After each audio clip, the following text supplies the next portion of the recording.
বহুত ভাল লাগিছে, বহুত আনন্দ লাগিছে আৰু সৰ্বানন্দ সিংহ বঁটা অসম চৰকাৰে মোক প্ৰদান কৰিছে। এইটো ধুবুৰীত প্ৰদান কৰিছে। ধুবুৰীত অসমৰ অন্তিম জিলা, গতিকে তাতে যাবলৈ পাইছোঁ আৰু তাতে ইমান ভাল লাগিছে, ইমান বৰষুণৰ মাজতো তথাপিও তাত যে এই বঁটা মোক প্ৰদান কৰিছে, মানে ইমান আনন্দ লাগিছে মোক, মানে ভাষা কোৱাৰ ভাষাই নাই, এনেকুৱা হৈছে।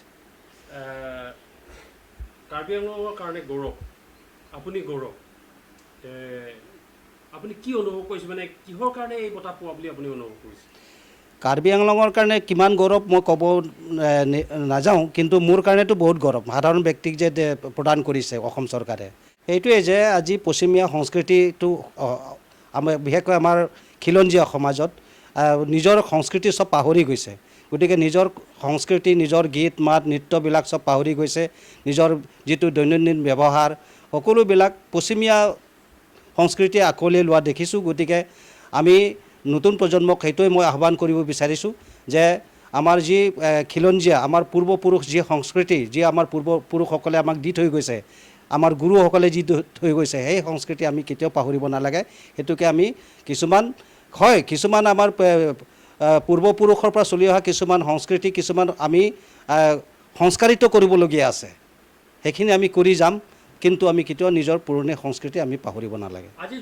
সেইটো বহুত বেয়া কথা যে আমি দেখিছোঁ সঁচাকৈ যে বৰ্তমান আমাৰ বিশেষকৈ যি আমাৰ যুৱ সমাজ বিশৃংখল হৈছে, বিশেষকৈ ৰাগিয়াল বস্তু বেছিকৈ ব্যৱহাৰ আমি দেখিবলৈ পাইছোঁ, কিন্তু সেইটো হ'ব নালাগে। আৰু আমাৰ বিশেষকৈ আমাৰ গুৰু লক্ষণ ইংতিয়ে, আমাৰ লক্ষীমন ধৰ্ম প্ৰৱৰ্তক, তেখেতেতো সম্পূৰ্ণ ৰাগিয়াল বস্তু এভইড কৰিব দিছে, মানে সম্পূৰ্ণ ত্যাগ কৰিব দিছে। গতিকে এইটো মোৰ ফালৰ পৰা এইটো আহ্বান কৰিছোঁ যে আমাৰ যি মাদক দ্ৰব্যসমূহ আমি পৰিত্যাগ কৰিব লাগিব, তেতিয়াহে আমি ভাল কথা আমি চিন্তা কৰিব পাৰিম। এই মাদক দ্ৰব্য ব্যৱহাৰ কৰা, ড্ৰাগছ ব্যৱহাৰ কৰাৰ জৰিয়তে কেতিয়াও আমি ভাল চিন্তা কৰিব নোৱাৰোঁ। গতিকে আমি যিমান পাৰোঁ সেইবিলাক ত্যাগ কৰিবৰ কাৰণে আমি চেষ্টা কৰিব লাগে। নতুন প্ৰজন্মক মোৰ ফালৰ পৰা সেইটোৱে আহ্বান কৰিছোঁ। বঁটাবিলাক যেনেকৈ